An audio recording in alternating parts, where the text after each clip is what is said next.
Hi everybody and welcome to Office Hours. This is our first topic session of 2019. And actually I seem to be making a bit of a habit of this, that often in January we do talk about reports and dashboards. But I think, reports at this time of year, it's obviously people are trying to see how successful their end of year appeals were and all that kind of thing. So actually reporting is always, I think, something that people sort of focus on and care about a bit in January. Welcome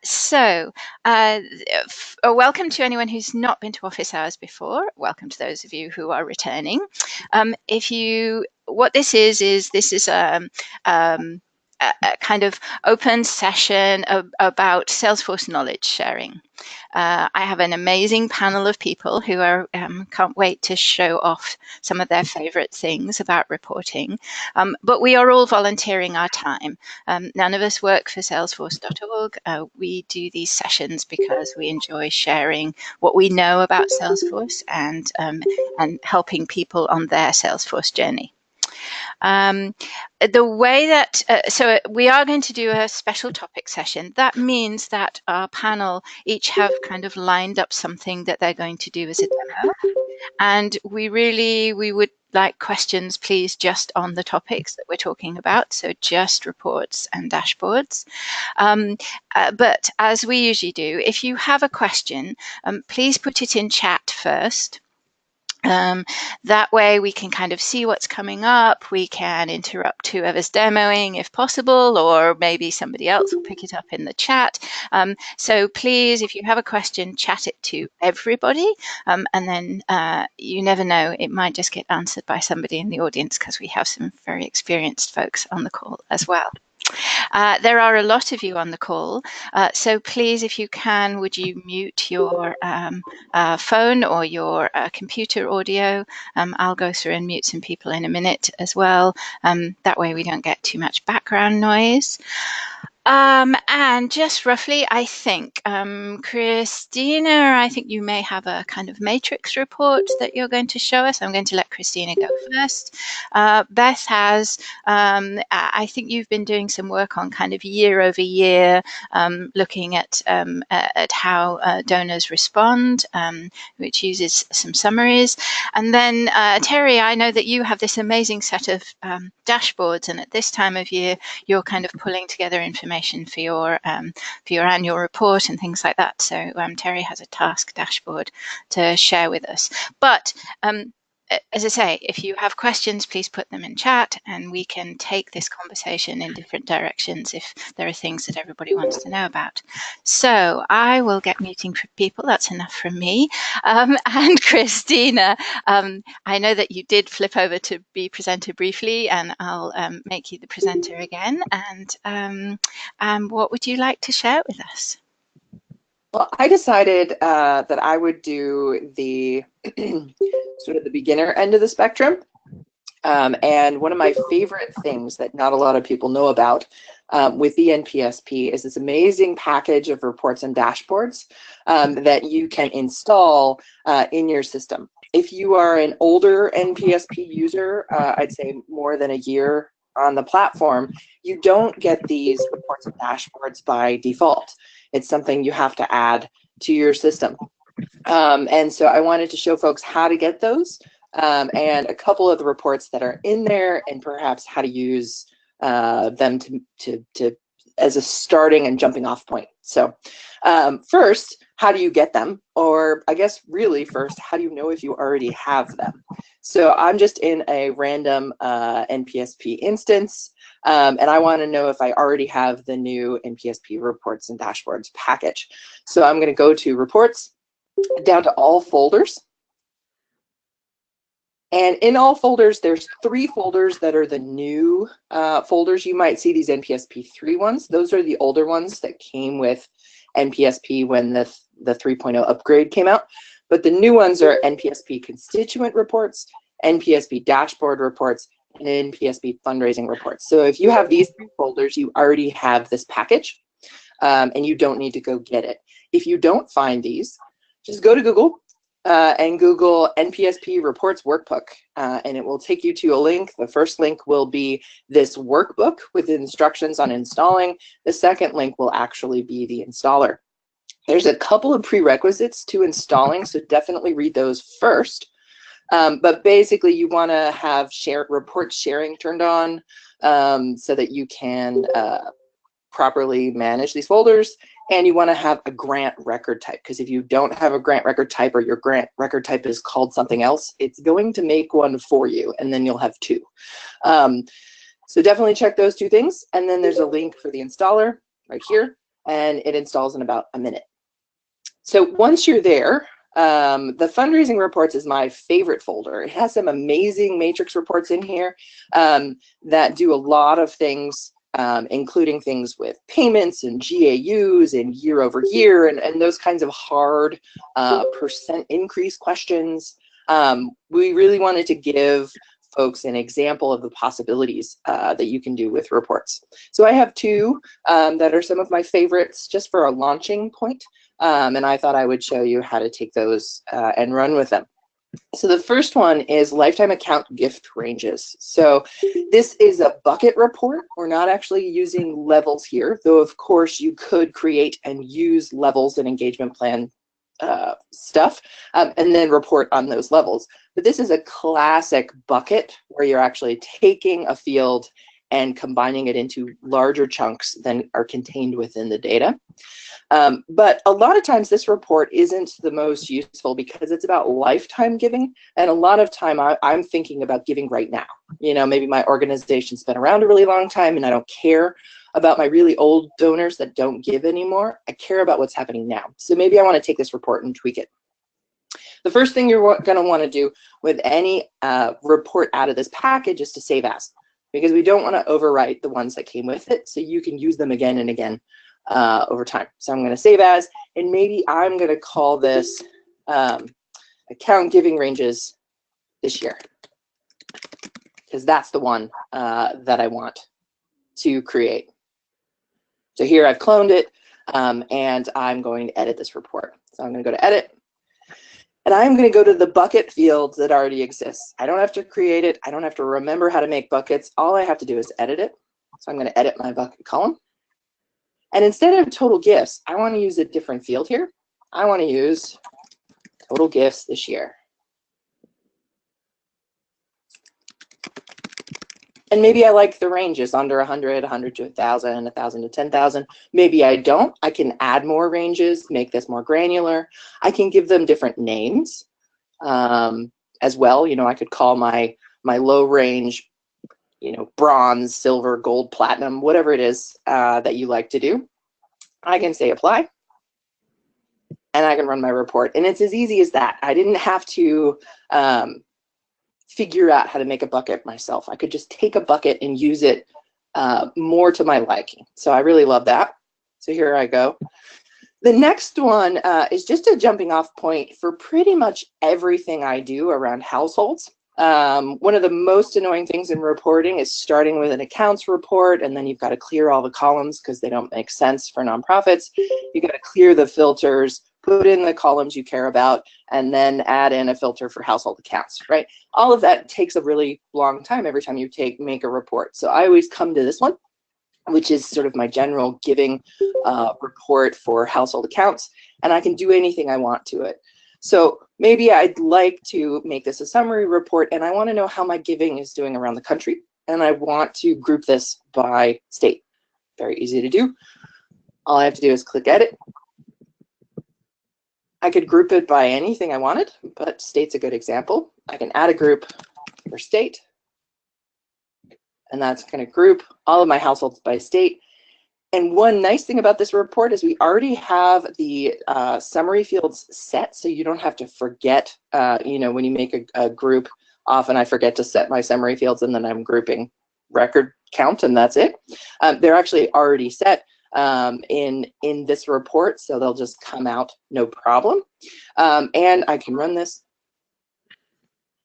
I can turn off my details to make this easier to see. So I'll go here to the gear, turn off my details, say apply, and all of a sudden I have a really easy summary report where I can see my giving over the last few years and total by state. Super easy. I had all the columns I cared about. They were pre-summarized and ready to go. So really what I wanted to say is the hardest part about making a report is often choosing the type of report to make and then getting it set up the way you like it. So try coming into these report folders and finding ones that are close to what you want, even if they aren't exactly what you want, and try building on them rather than starting from scratch. That's what I had, Caroline. That's fabulous. And just to clarify, in case anybody asks, these are all available in Classic as well, aren't they? I mean, I notice you're using Lightning, but you can use exactly the same reports. This package was originally built in Classic, and there's actually a couple of reports that appear not to work in Lightning. I was going to follow up on that. I haven't played with it much in Lightning. But yes, it should work in both. One of them makes you edit the report in Classic. I'm not quite sure why. It just pops you into Classic for the editing, and then when you run it, it pops you back into Lightning. So the package might need a tiny upgrade now that more people are in Lightning. I think it's about 2 years old. It was one of the original Sprint projects of the 2016 sprints. So we did this over the course of 2 or 3 sprints. Yeah. And as I posted in chat, you were one of the major contributors to this package and this workbook. So thank you, Kristina, and definitely you know what you're talking about. So Jennifer has a question because she's wondering about how you could include soft credits in this report. Is there a starting point for soft credits? I think the starting point for soft credits really needs to be customizable roll-ups. I'm not sure if you're familiar with those, but they're a new way to make all the roll-ups that you want in NPSP. NPSP was getting a lot of requests for, we want to add up this and we want to count these things, and I'd really like to know last gift amount rather than just last gift date or whatever it was.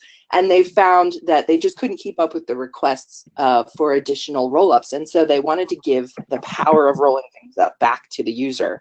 So customizable roll-ups gives you the option to roll soft credits up to a count, which I love. And so you'd have to build the fields first. So all of these, at least this particular report, all of these fields, I don't actually have opportunities in this report, and I'm adding them up myself. These are actual roll-ups from my account page. And so if you have it rolled up, you can put it in a report. So I would start with the roll-up.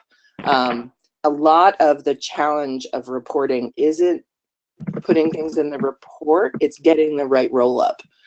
So if you can get a roll-up that gives you the number you want, you can report on that number all day.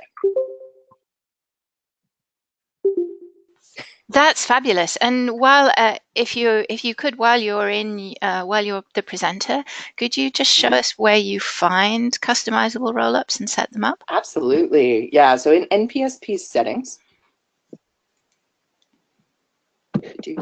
this page takes a while to load, so don't worry that it's white.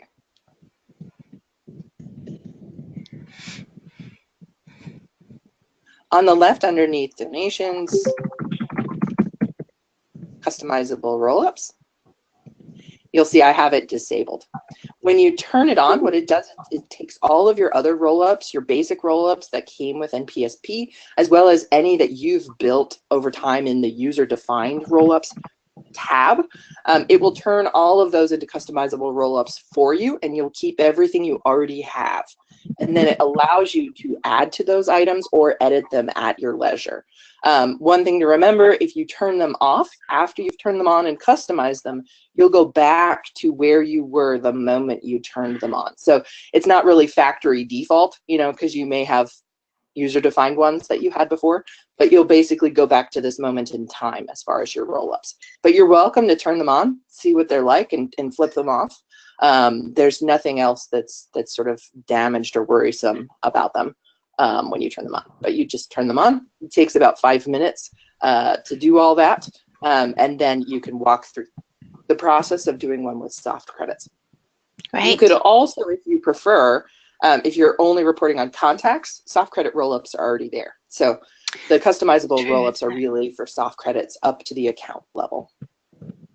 Oh yeah, that's a good point, isn't it? Yes, soft credit soft credit totals on contact have been there for a while, haven't they? So, but yes, it's interesting, isn't it? Because I think most people, when it comes to fundraising, you want to think about the household as a whole. So this is the way Exactly. to soft credit. And they're wonderful. I actually have several clients where we wrote code to put soft credit on the household account because you couldn't before. So this is really huge that you can. And once you have it there, once you have a roll up for it, you can report on it all you want. There are some excellent customizable roll up recipes in the hub. Maybe someone who's not presenting can go for that and post that in the chat. Those recipes, I believe there's examples there to put soft credit on account. Okay. Great. And we'll take David's quick question before we shift over to Beth. And Beth is saying that she does have some customizable roll-ups, so we could have a quick look at that. That's great. So David Wu is wondering that there are some legacy folders in his report folders, sort of the old versions of some of these NPSP folders and dashboards. Do you have any tips about tidying up? Oh yes, absolutely. I would definitely recommend hiding things. Some of those reports were not stellar. And so there's actually instructions in the package workbook about what to do with the old folders. And so you can actually update the folder access and hide those from people. So that would be my recommendation, is really to get down to the core folders that your users might possibly find useful. I think the other tip I would have for sure is to make those folders view only to everyone but you or maybe one other user in your org. That way people are forced to save as and don't overwrite the beautiful reports in that folder. That way it sort of makes them save them and take them on their own journey. That way they're not getting overwritten. In particular, the one you really want to protect is your dashboards folder. The NPSP dashboards report folder has all of the reports that live under the NPSP dashboards. You get, I think, 3 really beautiful dashboards with this package. And they all start with the word dash, just to remind you as admin not to say that, to save over this report because you'll break the dashboard. But this is definitely the folder that I would put view permission only on for all my users. Oh, that's a really great tip. As you say, you really don't want somebody to come in and start messing around customizing it for a specific task that they're doing, and then you want to come back later to do something else with that report and it's changed. That's a great tip. Exactly. Thank you for sharing that. Absolutely. Okay, I think, thank you. Beth has posted the recipes, the custom recipes, and Terry's also sharing some resources. I don't see any other immediate questions, but I'm sure more will come up. So if you have questions for Kristina, please put them in chat. Let's swap over, and Beth, what would you like to share with us? I'm making you the presenter now. Hi. Hey. Oh no, I just realized I need to, I've been just looking and not presenting, so I'm That's right. adding this GoToMeeting extension to my Chrome. So have you got a kind of, there should be a little pop-up from me that says, do you want to be the presenter? Yeah. Got it. Okay. I got that, and then it said, be sure you. Oh. Okay, here it comes. Here it comes. All right. Oh, and I was just looking. Oh, yeah, there we go. We've got you. You can see it? Fantastic. Okay. We can see your screen. Great. Thanks. Okay, great. So funny thing, I have not gone to take a look at those NPSP reports package, so I made this myself, and it's probably a lot easier if you start with one of the packages in that workbook, which I am definitely going to go install in my dev org.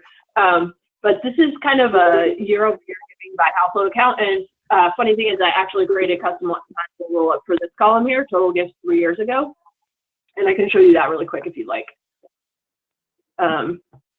What's great about these is that you can existing roll-ups So if you go to configure,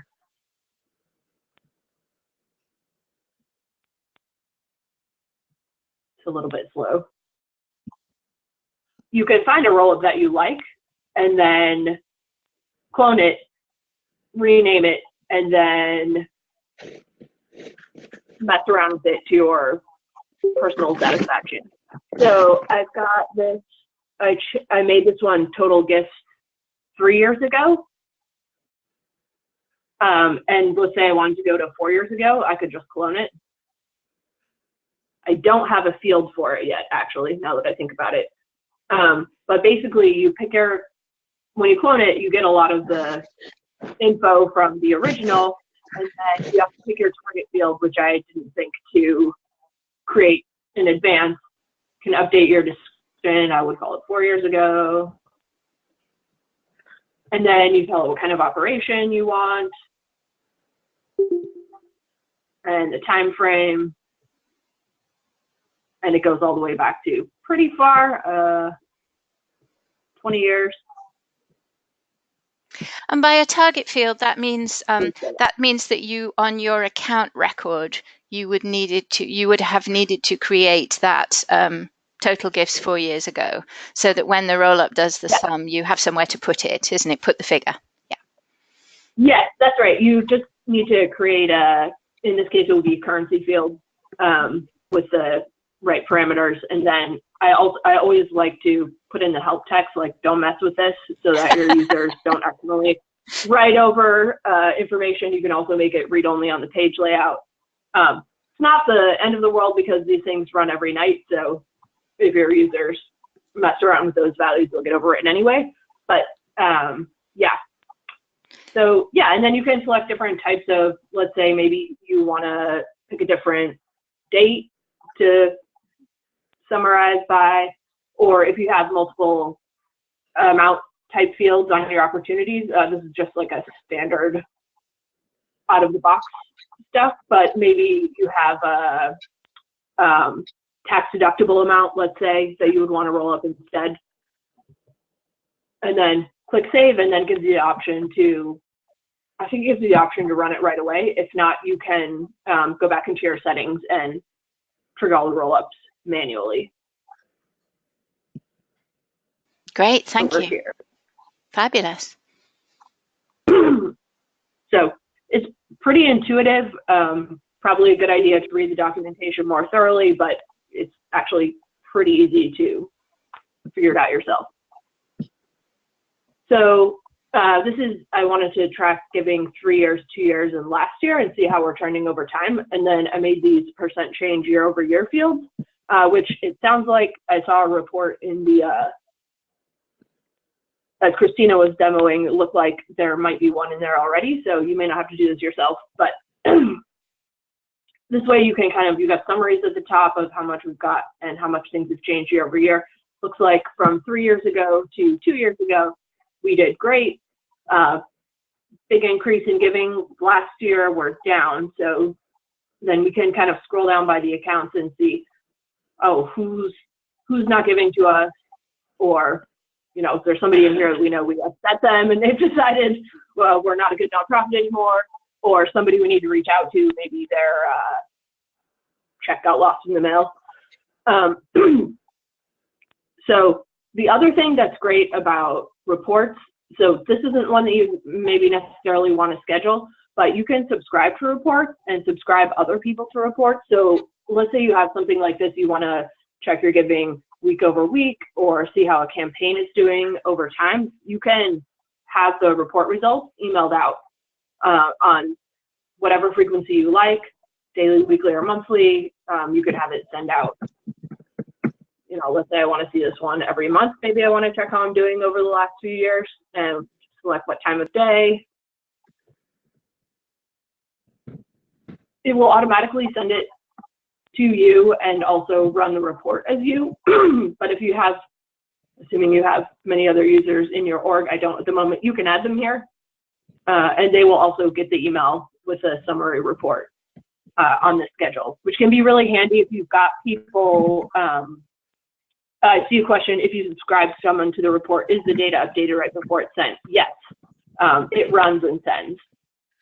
So they'll get whatever's in there at the time of the report is sent. It should be up to date. Right. That can be really useful as a trick for executives, can't it? Or somebody who doesn't get into Salesforce regularly. Exactly. A kind of, yeah, exactly. Oh, look, hey, all these things happened today or this week or whatever, yesterday or this week or whatever it was. And it's a great way to act as a sort of incentive to get people to look, isn't it? Yes, and you can also, it's also great to send not only to people who don't log into Salesforce, but you can summarize data in ways that maybe they wouldn't think to do on their own. So, yeah. Oh, and the last thing I was going to show you is, this is a newer feature. You can now have subfolders. So let's say I really like this report, but I want to, what does that mean? Strange error. Maybe I want to save this in my private folder so nobody can mess with it, but allow, make a public version that other people can adjust as they want. So when you clone it, you've got all this stuff. Then when you go to select a folder, now you have the option. This one is actually already in a nested folder. So you go to all folders, and then you can say, okay, household reports, and then maybe I'll make a new one in here. Okay, to edit. Boom, nested folder. This is I found this to be a really great way to organize. That's nice. Folders and easily demark what's okay to edit and what's not, or if you have subcategories of reports, you can keep your report list shorter and more organized this way. Excellent. So could we go back to the report? Could you show us how you do those variances, the percentage changes? Oh yeah, for sure. Yeah, I think that's people may not know very much about kind of doing these sort of calculations or formulae in reports. That would be great. Yeah, for sure. So once this thing loads. Okay, so you have your columns here with your data you want to summarize, and then you can add formula columns. The unfortunate thing about this is you can't seem to insert the formulas in between the standard columns, but you can see them at the end there. So you can add or edit them if you want to make a new one here, and I'll just show you how I made this one. Right, so I just like to go to full editor, which is also a new thing. This is a much nicer editing layout than used to be available in Classic. So, I mean, I found this formula somewhere on the Power of Us Hub or in, or maybe the Success Community. But yeah, so basically you can insert any fields. It works like regular formula fields that you might put on a record, except you have more limited fields to draw from. Basically just numbers, checkboxes you can count up, and currency. So you can put your formula here. This editor is actually quite nice. It allows you to break them up. Let's say you want to put things in, you just select the field over here and click insert, and then it kind of formats it for you. So you definitely want to pull the fields off of this field section because the way the fields are used in these formulas, the appearance is a little bit different than in your standard formula fields on records. And then you've got a bunch of different functions, basically math type ones. And then you can select your format over here. So I formatted these a %, but you've got other options, currency, number. And then you can also say where the formula should be applied. So if you only want to see it at the grand total, you can do that too. Maybe you don't care about it at the account level, but Oh, that's interesting. Yeah, there we go, because I only changed the one. You only so changed the one. 3 years ago to 2 years ago, it won't show up, but then we'll still see it at the bottom here. So that's interesting. I like the condition you've put in there. Can you explain why you put that if clause in? Oh, sure. That's right. I forgot I did add that little thing. Yeah, because so you could just do one column minus the other one, couldn't you? But you put that extra little neat bit in it. Yeah, so I put this condition in here to check first. There we go. Searchable editor. So I put this condition here: if account total gifts 3 years ago is greater than 0, then do the calculation. And that's just so you don't get error messages. Salesforce is very literal, so if the sum of total gifts 3 years ago is 0, you'll just get an error message when it does the calculations. It doesn't say, hey, this is, you can't, it doesn't just leave it blank or whatever. So if there's data that you can use in the calculation, then it runs the calculation. Otherwise, it just leaves the column blank. Does that help? Yeah, that's nice. Very nice. Yeah. Great. Let's see. Yes, somebody had asked. Yeah, Jackie had asked about the symbol. That's fine. Calculations. Does anyone? Beth, yeah, Beth is great. Beth is a great formula builder. Anybody got any more questions about formulas in reports? For her? I'm a big fan of formulas, so yes, ask me. I might not know, but I'll know how to Google it because I've probably tried to do it before.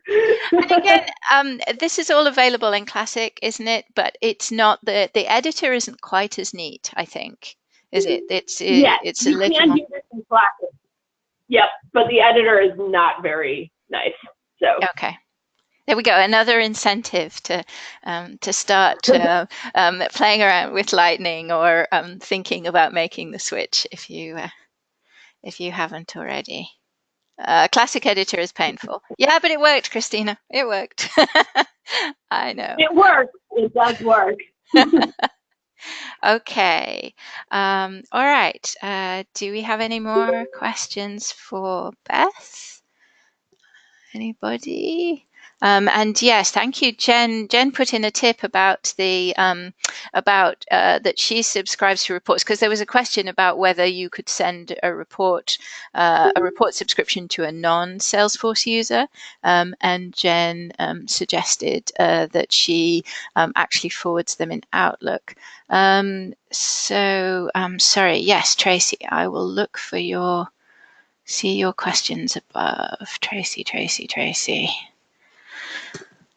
Sorry, as the chat gets longer, then okay.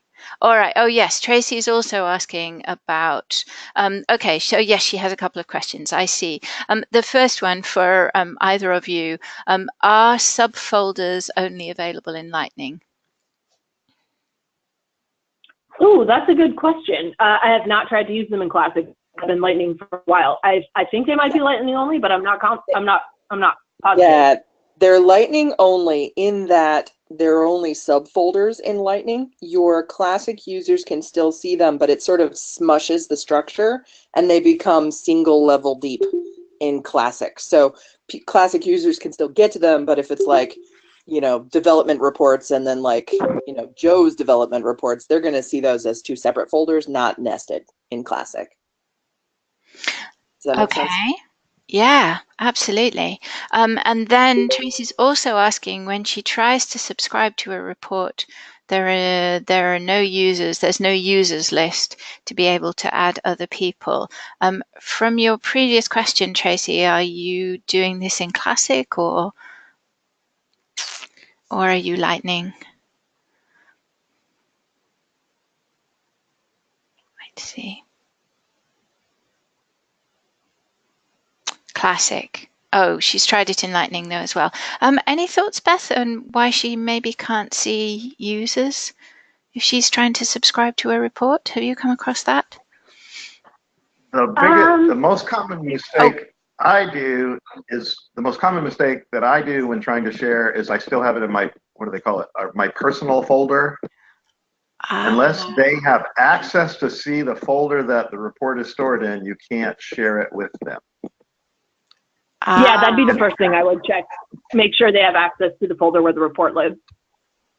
And normally my mistake is I leave it in the default folder, which is, I think it's called personal folder, private folder, and no one can see that, and it's not shareable. So got it.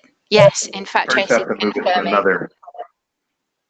Yeah, in fact, Tracy's confirming that might be her issue, that it's actually to do with the sharing of the report. So that's a really The classic interface was extremely non-intuitive, but the Lightning interface is pretty intuitive about sharing once you have permission.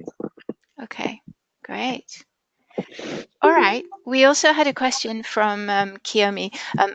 It's actually been sent to the organizers, but so I'll repeat it so everyone can hear.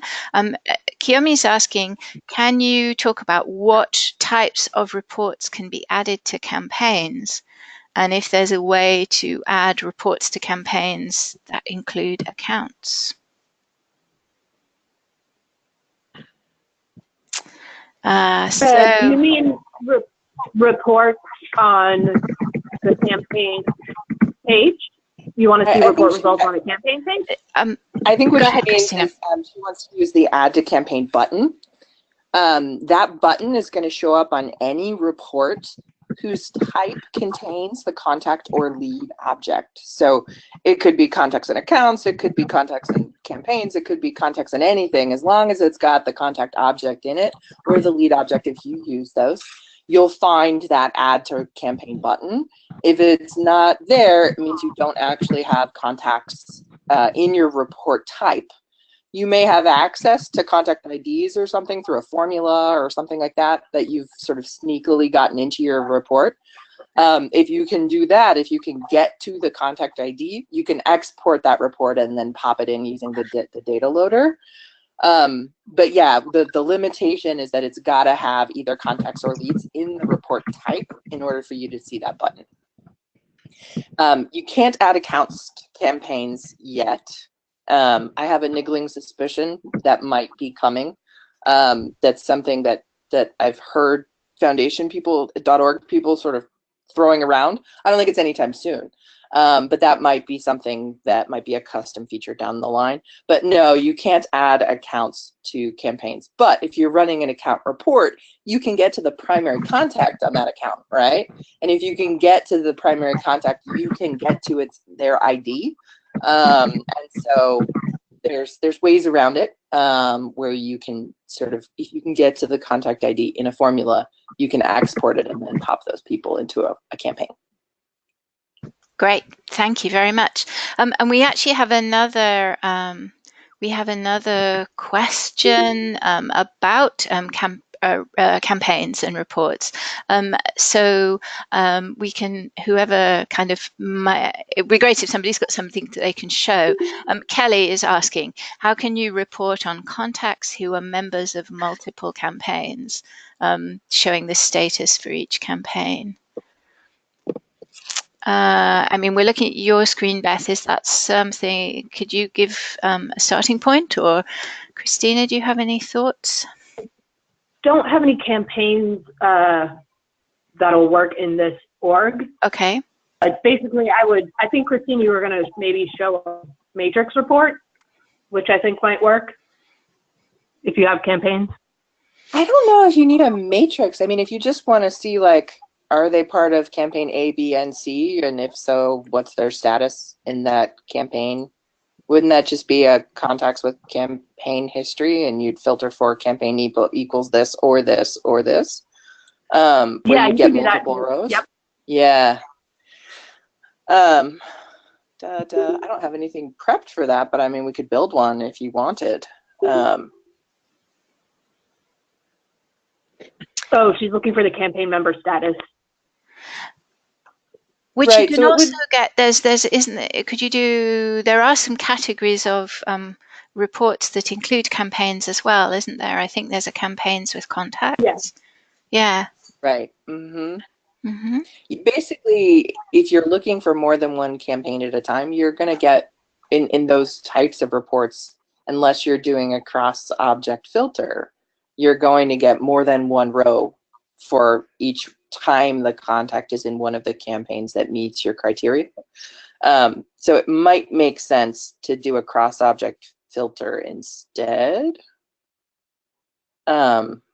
Another option would be to use, instead of reporting on it, would be to make a new campaign with those people in it. Could you use Campaign Combiner for that? I'm trying to think. Yep, I think you probably could. I think you maybe could. Yeah. Or you could do it with reports, couldn't you? Because you could do a report for each of the campaigns and then use the add to campaign. Yep, that's even easier. Exactly. Just report on the 3 separately, add them each to the same campaign. Campaigns automatically dedupe. And so you'll end up with a list that is everyone that is in all 3. If you need their status too, though, you'd have to have a row for each time that person appeared in a campaign. And so that's going to be the campaigns with contacts, or contacts with campaign history, campaigns with campaign members. The campaign report types drive me crazy. I just pick one and run with it until I crash into a wall, and then I pick another one and run with it until I get the right answer. That's my general report type picking skills. Believe me, yes, we've all been there. We've all been there. Yes, how far can we get? So here's actually a great question from Jackie, which is, you mentioned a cross-object filter, and how is that different from a regular one? Anyone? So a cross-object filter might be my favorite thing ever. Maybe. I think cross-object formulas are my favorite thing ever, but cross-object filters are awesome. What they allow you to do is filter on an object that's not part of your report. So if I'm running a contacts and accounts report, I've got contacts and accounts, right? But maybe I want to know whether they came to my party last year, and my party's a campaign. I don't have campaigns in that report, but I can actually filter on whether or not they have a campaign member record, like a campaign history for that party. It's an in or out kind of filter, where I can say I want to see contacts and accounts that include my party, or I want to see contacts and accounts that don't. So it's sort of this data, it's inclusive or exclusive of your cross-object filter. You can do it for all kinds of things. I want to know all of the organizations that have opportunities that are grants, right? I can't see the grants, but I can see my grantors. Does that make sense?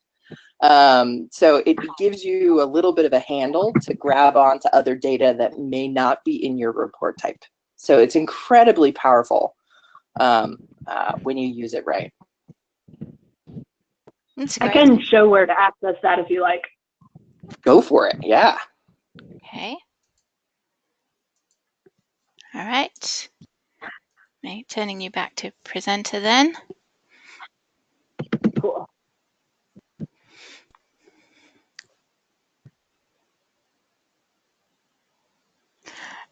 There we go. So, yes. You see it? Okay. So we'll just start with contacts and accounts like Kristina suggested. And then, so we just have contacts and accounts in here. It's similar to the report type that I built earlier. And then if you go to the filters, you want to select add cross filter. And then you can, you can just filter on contacts with objects, because contacts is like the lower level of the report, lower level object. And then let's say you want to look for contacts with opportunities.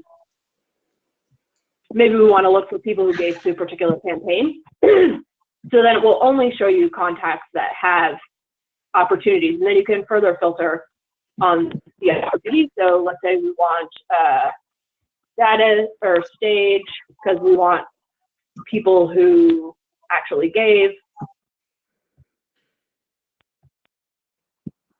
And then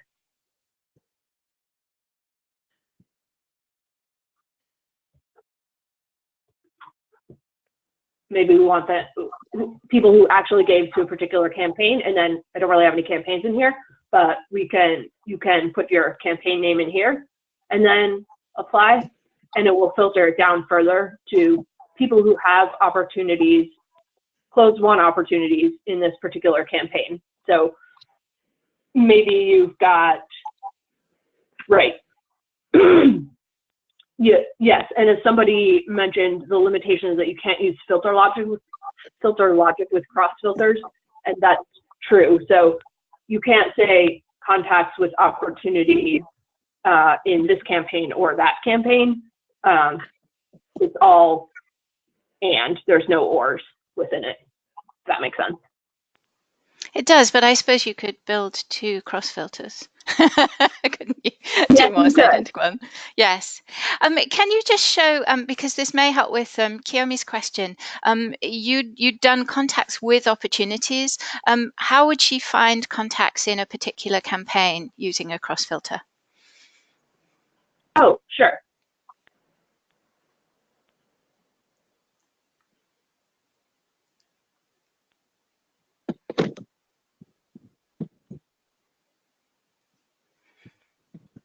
So then you would want to look for campaign history, contacts with campaign history. I think it's going to be 0 results here. Okay. And then your campaign history, and then you should be able to, campaign name. So then you just put your campaign name here, and then you can see people who are in a particular campaign. And you could put the status in as well, couldn't you? So it could be Exactly. in a particular campaign, perhaps responded. So that might help you to get closer to what you were looking for, I think. Oh, sorry, it was Kelly, not Kiyomi. Okay, great. Thank you. Okay, we have a very brief little bit of time. Terry, do you want to give us a quick sneak peek of your task dashboard? I'd be happy to. I wonder what I need to do that. There should be a little pop-up coming your way to make you the presenter.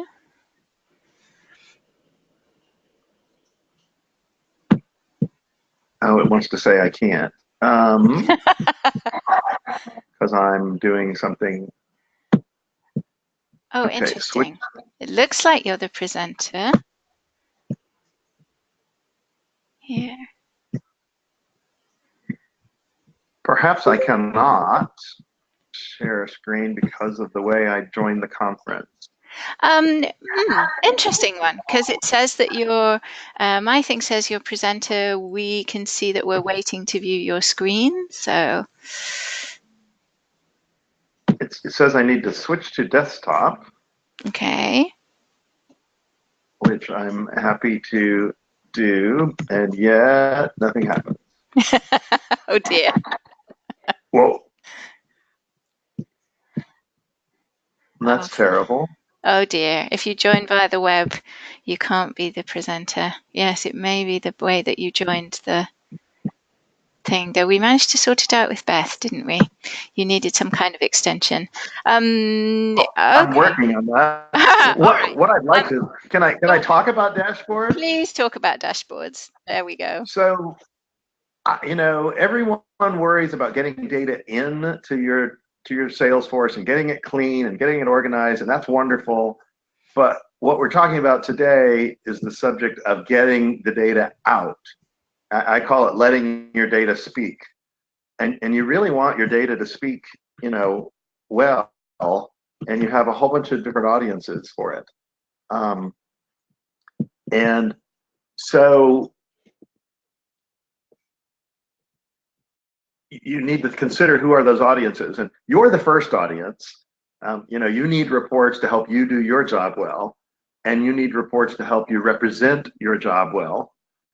And you have business units that need your reports and to help them do their job. And then you have board members who maybe need reports, and they're just different audiences, and you need to consider that.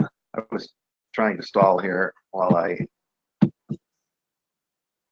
added this silly filter. I don't know if I can add the extension, but I don't know if I can switch in midstream. But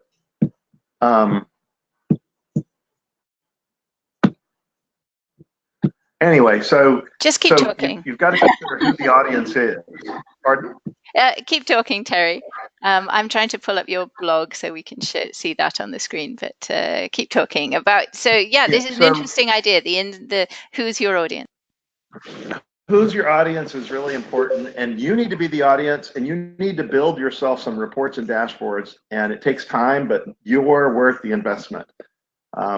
There's this idea of a wall of zeros that you need to do, and it's every mistake you've ever made with your data you need to keep that report and run that report monthly or quarterly using a dashboard to collect them all up and check that error hasn't crept back into your organization, because they do. They're somehow like stains on a carpet. They just come back.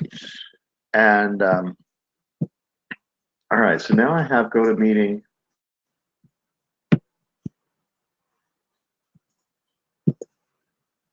Can I share now? Because it says I did.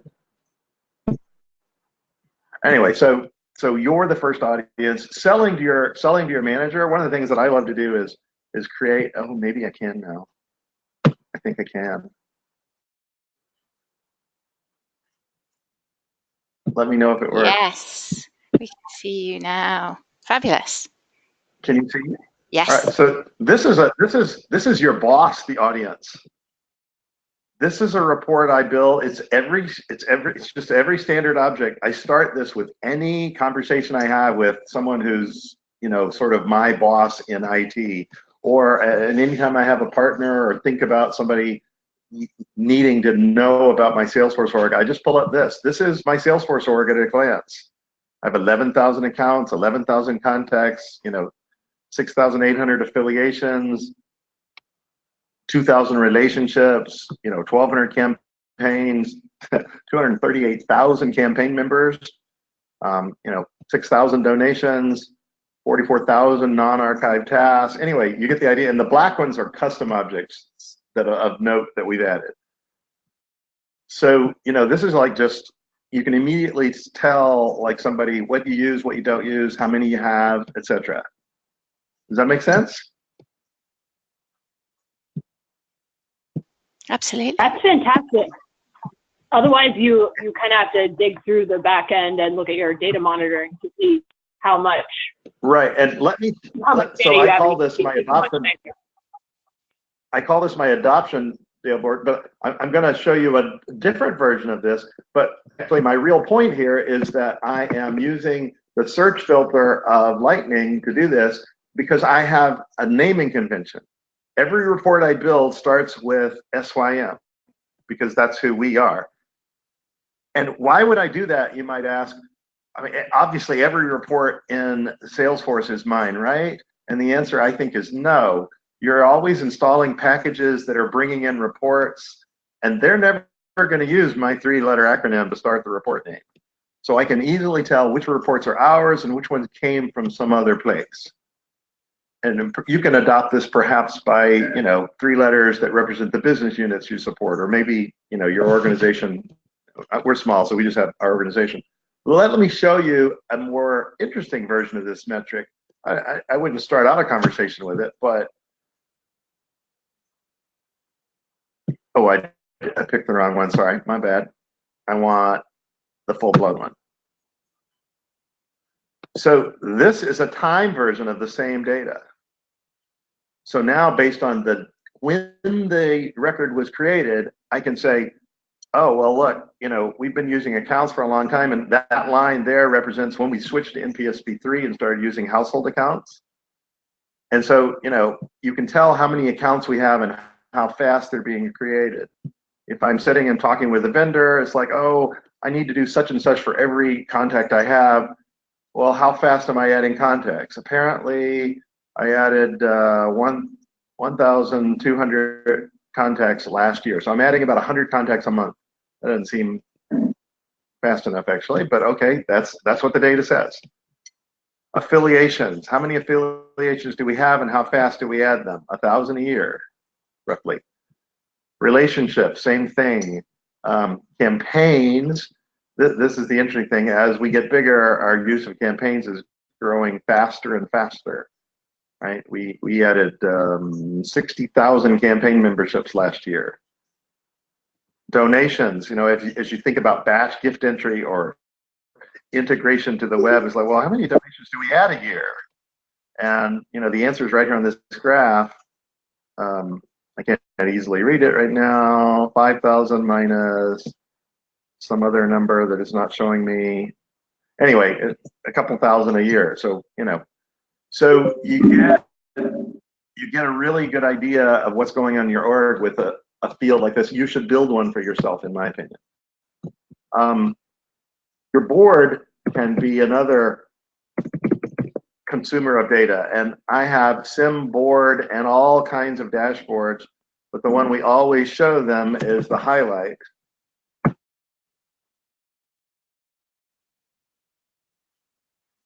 And you know, it's got the financials on it year on year, which is based off of a report right in the workbook these days. We bring our expenses into Salesforce so we can report on the dashboard, but that comes from QuickBooks. So, you know, that's just a manual process.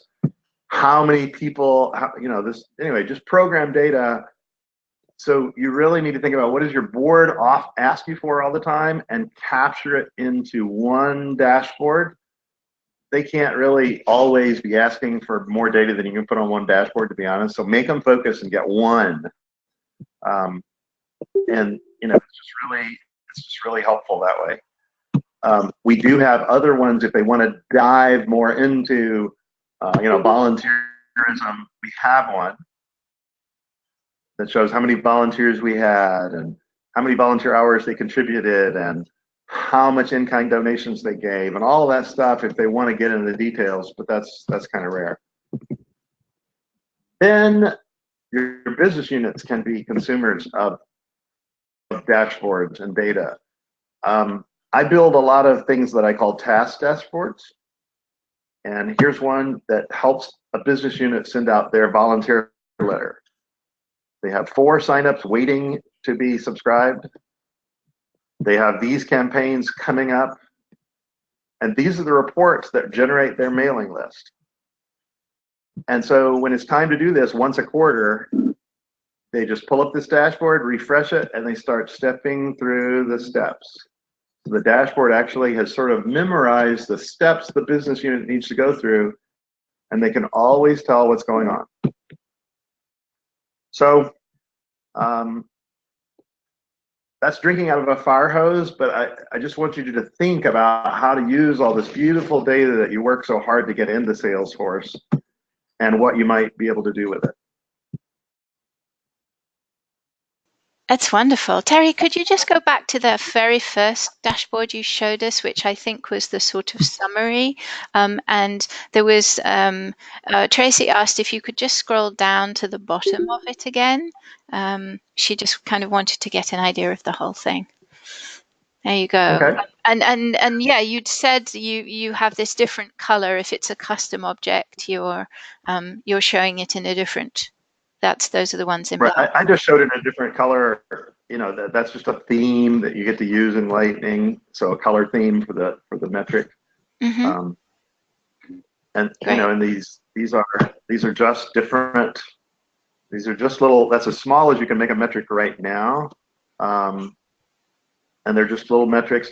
I'm looking into whether I could actually publish this report, because every one of these metrics has an underlying report, right? I mean, it's a drag to build. I'm looking to see if I can publish it as a free app, but I don't know. Obviously, I'd have to publish it without the custom events. And but anyway, I think it would be so cool if everyone could share these little graphs, because it just sort of says how big you are and what you use and what you don't use and so on. So obviously you write about this a lot on your blogs, Sorry, I'm not sure where that background noise. You write about this on your blog. Are there any particular places that you went to sort of learn how to, or get some ideas about putting these dashboards together? Who's inspired? Well, you're talking to your co-host. I'm co-hosting with two of the people I learned the most about reporting from, just listening to where they present and, Okay. looking at their presentations. So,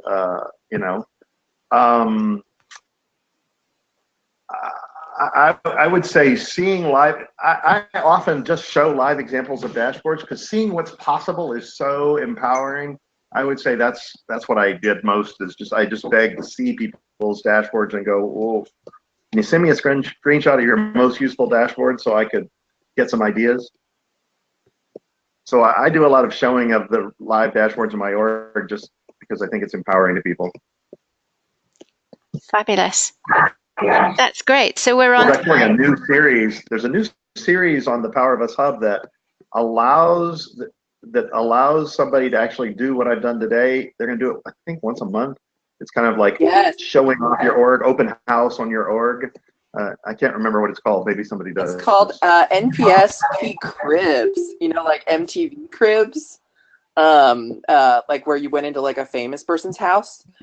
This is NPSP Cribs, where a user in the community volunteers to bring you into their org and show you around. So they talk about their data model, they talk about any customizations that they built, apps that they're using, challenges they experience, pro-con decisions about like what they decided to do versus maybe an alternate choice.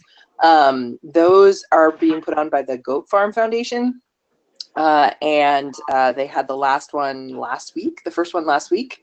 And I know they're recording them and they'll be posting them in the hub. So definitely listen for those. I think it has its own hashtag. So if you look for like NPSP Cribs, CRIBS, you will likely find it. Wonderful. I'm super excited. The first one was awesome. It was Michael Kolodner showing off his program management stuff. It was great. It was super great. We had a lot of really good conversation. Excellent. Thank you.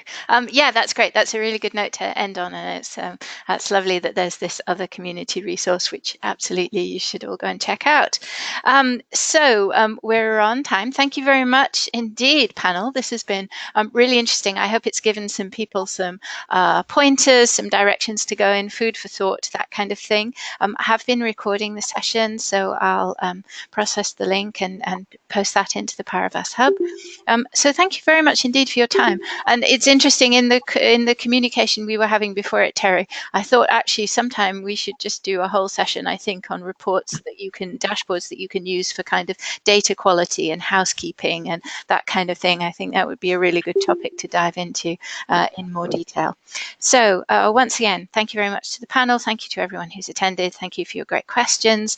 We will be back with a general Q&A session next Friday, February the 1st. But otherwise, everybody have a great weekend. Thank you so much.